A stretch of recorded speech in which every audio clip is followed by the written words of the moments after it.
एक बात कितनी बार कह चुकी हूँ कि सुमित से अच्छा लड़का तुझे चिराग लेकर ढूंढने से भी नहीं मिलेगा। शशि ने अपनी बेटी मंजू को समझाते हुए कहा। पर मंजू ने अपनी माँ की बात को अनसुना कर दिया। शशि ने हार कर बिस्तर को तह करना शुरू किया और बोली, चेहरे से कुछ नहीं होता, वैसे भी सीरत देखनी चाहिए। सूरत का क्या है, बचपन, जवानी और बुढ़ापे में बदलती ही रहती है। शशि इससे पहले कुछ और बोलती, इससे पहले ही मंजू खड़ी हुई कहने लगी कि मैं सांवले रंग के लड़के से शादी नहीं करूँगी। ये क्या बात हुई, कितनी बार कहा है कि इंसान की अच्छाई देखी जाती है, रंग से कुछ नहीं होता। अब मंजू कमरे से बाहर निकल आई। उसने अपनी माँ की बात को अनसुना कर दिया। आज शशि की आंखों में आंसू भर आए कि उसकी बेटी ने उसकी बात को नज़रअंदाज कर दिया। फिर धीरे से अपने आंसू पोंछे। अब तो सुमित की मम्मी का फ़ोन भी बहुत बार आ चुका था। उन्हें जवाब भी देना था, पर मंजू के मना करने के बाद भी मना नहीं कर पा रही थी, क्योंकि परिवार अच्छा है। इधर मंजू की सहेलियों ने इंटरनेट से दुनिया जहान के गोरे चिट्टे लड़कों की फौज भी डाल रखी है। एक दिन शशि की कामवाली ने कहा, मैं गांव जा रही हूँ, मेरे ससुर की तबीयत ठीक नहीं है। उनकी बेटी और दामाद आपका काम कर देंगे। अगले दिन कामवाली की बेटी पिंकी और दामाद महेश आ गया। आज शशि ने कामवाली के दामाद को देखा तो देखते ही रह गई। वह अच्छा गोरा चिट्टा बिल्कुल हीरो जैसा दिख रहा था। पिंकी को देखकर सोचने लगी, पिंकी को कितनी इसने साधारण लग रही है। फिर पिंकी और रमेश उनके घर में काम करने लगे।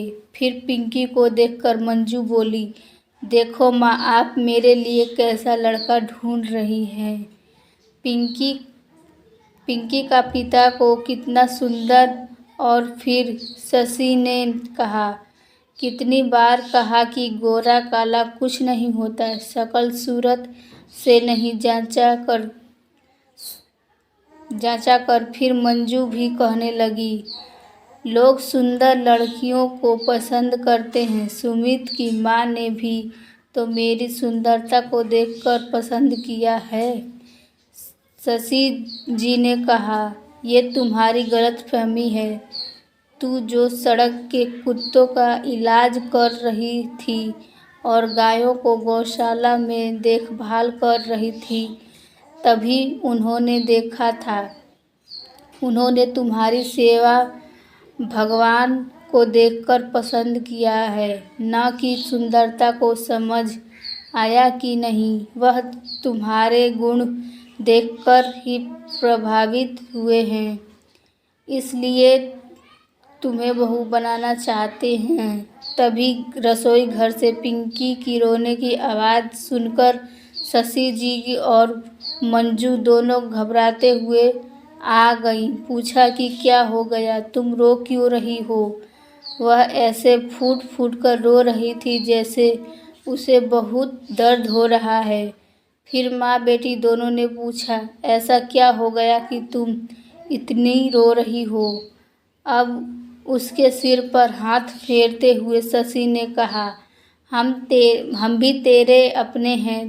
तुम अपना दिल हल्का कर सकती हो। शशि के प्यार भरे स्पर्श से पिंकी का मन भी भीग गया।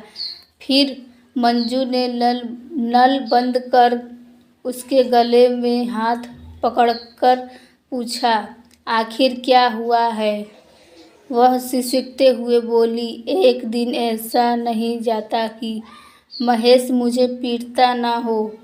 कल चाय में चीनी कम हो गई तो उसने मुझे पीठ पर ऐसा मुक्का मारा कि मैं बर्तनों के पास गिरी, फिर माथा भगोने से कट गया। फिर पिंकी ने दुपट्टा काटकर माथा कटा हुआ दिखाया। माथे पर अभी भी गहरी कटने का निशान था। अब मंजू को विश्वास नहीं हो रहा था। उसे देखकर कोई नहीं कह सकता है कि वह ऐसा है। पिंकी ने कहा, मेरी माँ ने मुझे समझाया था कि सूरत पर मत जा, पर मैं ही नहीं मानी। मेरी ही गलती है जो आज तक मैं ही भुगत रही हूँ। फिर पिंकी को शांत कराकर चाय पिलाई और उसे समझाया कि हम महेश से बात करेंगे, तू चिंता मत कर। अब मंजू को भी एहसास हो गया कि सूरत से किसी किसी की भी सीरत का पता नहीं चलता। फिर उसे अपनी माँ से कहा कि माँ, आप सुमित की माँ को हाँ कर दो। अब शशि अपने निर्णय पर कायम रहे और उसने मंजू की शादी सुमित से करा दी।